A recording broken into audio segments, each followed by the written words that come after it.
रतनगढ़ नाम के गांव में आनंद अपनी माँ और पत्नी मैना के साथ रहता था। मैना देखने में बहुत खूबसूरत और व्यवहार कुशल थी, लेकिन वो अपने साथ कुछ खास दहेज लेकर नहीं लाई थी, इसलिए आनंद की माँ उसे पसंद नहीं करती थी। आनंद बेटा, मैं सोच रही हूँ तुम्हारा दूसरा लगन करा दूं। वो क्यों माँ? मैना सुंदर तो है, साथ ही सुलझी हुई लड़की है। तो उसकी बुद्धि का मुझे अचार डालना है क्या? 2-4 बर्तनों को छोड़ दो तो मायके से एक ठेला भी नहीं लाई। माँ, हमें किस चीज की कमी है? भगवान की दया से सब कुछ तो है। अरे समाज में रुतबा भी तो होना चाहिए ना। भगवती के बेटे की दुल्हन छोटा हाथी भरकर बर्तन भांडे लाखों के जेवर लाई है, और बहू देखने सुनने में भी ठीक ठाक है। होगी माँ, पर अब तो मैना ही आपकी बहू है।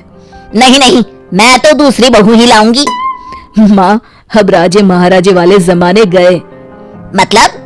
मतलब मेरी भोली माँ, यदि एक बीबी के होते दूसरी शादी की तो मेरे साथ साथ तुम्हें भी जेल की चक्की पीसनी पड़ेगी। और अगर मैं पहले ही उसे भगा दूं तो? वो कैसे माँ? वो सब तो मैं संभाल लूंगी, तू बस देखता रहे। इतना कह के सुमन वहाँ से निकल जाती है। अगले ही शाम की बात है। बहू, तूने सुना मोहन की दुल्हन कितना दहेज लेकर आई है? जी माँ जी। तुझे शर्म नहीं आई सुनकर? शर्म कैसी माँ जी? जितनी मेरे घर वालों की हैसियत थी उन्होंने भी दिया है। अरे इससे ज्यादा तो भीख मंगे अपनी बेटी को देते हैं। ये सुनकर मैना कूट कूट के रोने लगती है। ये रोना धोना अपने मायके में जाके करियो। मैं तो अपने आनंद का दूसरा लगन कराऊंगी। इसके लिए मैंने तो लड़की भी देख रखी है, शुभा। खूब पैसे वाले लोग हैं। माँ जी, ऐसा ना कहिए, आप जो कहेंगे वो करूंगी मैं। सुमन ने बहू की एक ना सुनी, वो वहां से चली गई। रात को जब मैना और आनंद सोने लगे, सुनो जी। बोलो। माँ जी आपके दूसरे लगन की तैयारी कर रही हैं।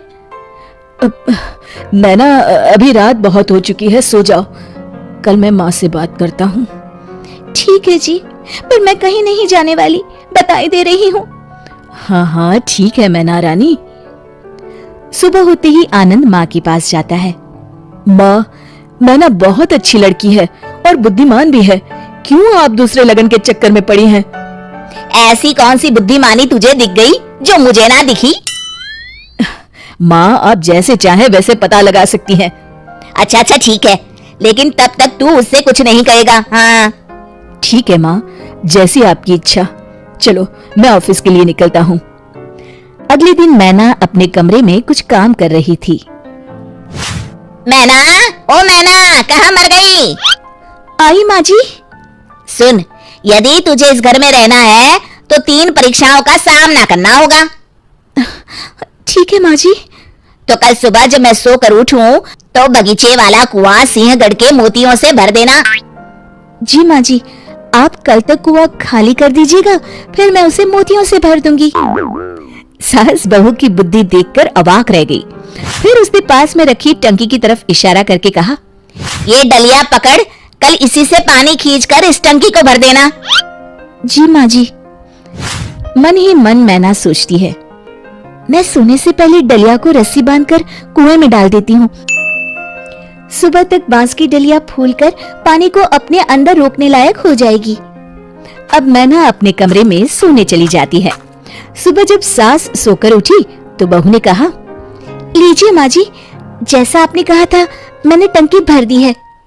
सासू माँ भरी टंकी और डलिया में भरा पानी देखकर सब समझ गई। पहले तो उनके मुख पर मुस्कुराहट आ ही गई थी, पर फिर गुस्से में बोली, हो तो होशियार, कल के लिए तैयार रहना। मैना रानी को पूरा विश्वास था कि वो जरूर सफल होगी। दूसरे दिन सुबह आनंद काम के लिए निकला।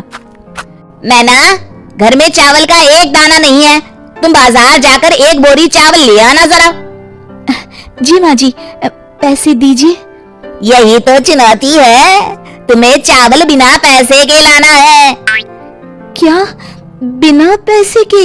हाँ, और अकेले उतनी दूर जाना ठीक नहीं है, तो तुम साथ में ये नील गाय ले जाओ।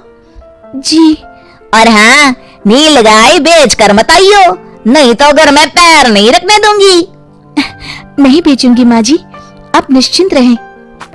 दोपहर को मैना ने सास को आवाज दी, माँ जी लीजिए, मैं चावल की बोरी ले आई।